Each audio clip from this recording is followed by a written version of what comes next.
Assalamualaikum warahmatullahi wabarakatuh. Perkenalkan, nama saya Lelia Tulis Bidang Farhatin dengan NIM 11192200130.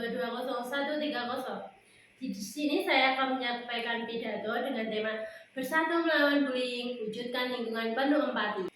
Assalamualaikum warahmatullahi wabarakatuh. Salam sejahtera bagi kita semua. Yang terhormat Bapak atau Ibu dosen serta para hadirin dan teman-teman mahasiswa yang saya banggakan. Pertama-tama marilah kita panjatkan puja dan puji syukur kehadirat Tuhan Yang Maha Esa, karena atas rahmat dan karunia-Nya kita semua pada pagi hari ini bisa berkumpul dalam keadaan sehat walafiat. Hadirin sekalian, bullying bukanlah hal sepele, bukan sekedar masalah individu, melainkan cermin kegagalan kita sebagai masyarakat dalam menciptakan lingkungan yang aman dan inklusif.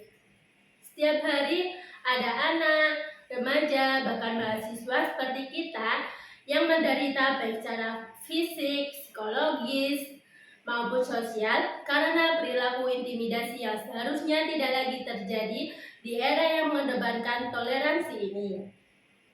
Hari ini saya berdiri di sini bukan hanya untuk berbicara, tetapi untuk mengajak kita semua berani melawan, berani melindungi, dan berani menjadi suara bagi mereka semua yang dibungkam oleh ketakutan. Cukup sudah, saatnya kita bersatu menghentikan bullying. Sebagai mahasiswa yang kerap menyaksikan langsung dampak bullying di lingkungan kampus, saya merasa terpanggil untuk menyampaikan hal ini. Bullying bukan mitos atau masalah sepele. Ia nyata dan korban-korbannya bisa jadi teman sekelas, senior, atau bahkan diri kita sendiri yang diam karena takut. Menurut data riset UNESCO tahun 2025 mengenai bullying menunjukkan bahwa lebih dari 30% remaja di dunia menjadi korban perundungan. Indonesia juga termasuk negara dengan kasus bullying yang tinggi, dengan sekitar 40% remaja usia 15 tahun menjadi korban dengan jenis perundungan seperti kata-kata dan fisik. UNESCO menekankan peran pendidikan dalam mencegah dan mengatasi kekerasan termasuk bullying baik di sekolah maupun di luar sekolah. Bullying tidak hanya terjadi di sekolah, ia juga ada di media sosial, lingkungan kerja, bahkan rumah. Kata-kata seperti bodoh, gendut, atau aneh-aneh mungkin terlihat sederhana, tapi bagi korban itu adalah luka yang menggerogoti jiwa. Setiap tindakan bullying meruntuhkan martabat manusia. Ia menciptakan lingkungan penuh ketakutan, bukan kedamaian. Bukankah kita ini ingin hidup di dunia di mana perbedaan dirayakan, bukan dihina? Bayangkan jika korban itu adalah adik, saudara, atau anak kita sendiri. Tidakkah hati kita teriris melihat mereka menangis setiap hari? Bayangkan juga seorang mahasiswa yang berbakat tiba-tiba mogok kuliah karena ejekan bodoh yang terus diulang. Atau seorang freshmen yang depresi karena dikucilkan hanya karena penampilannya berbeda.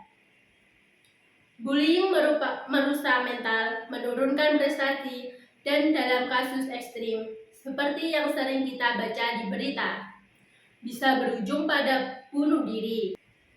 Tahukah kalian, korban bullying 2 kali lebih rentan mengalami gangguan kecemasan dan kepercayaan diri yang hancur. Mereka yang seharusnya bersemangat mengejar mimpi justru terpenjara dalam rasa takut. Lalu, apa yang bisa kita lakukan? Pertama, jadilah upstander bukan bystander. Jangan diam saat melihat bullying. Laporkan pada guru atau dosen, orang tua, pihak berwenang, atau halangi dengan cara yang aman. Kedua, edukasi diri dan lingkungan. Bullying sering terjadi karena ketidaktahuan. Mari ikut kampanye anti-bullying atau buat diskusi kelompok tentang bahayanya. Ketiga, bangun empati. Sebelum mengomentari fisik, latar belakang, atau kelemahan orang lain, Ingatlah, setiap kata bisa menjadi pisau. Keempat, dukung korban. Dengarkan tanpa menghakimi. Mereka butuh teman, bukan penghakiman. Hadirin semua yang berbahagia, mari kita ingat pesan Bunda Teresa. Kata-kata itu baik pendek atau mudah diucapkan, tetapi gaungnya benar-benar tak terhingga. Hari ini kita punya pilihan, jadi bagian dari masalah atau jadi bagian dari solusi. Bullying hanya bisa dihentikan jika kita semua berani bersuara dan bertindak. Saya tutup dengan quote inspirasi. Nobody helps himself by wounding another. Tak ada yang menyembuhkan luka dengan melukai orang lain. Stop bullying, mulai dari saya, mulai dari sekarang. Wassalamualaikum warahmatullahi wabarakatuh.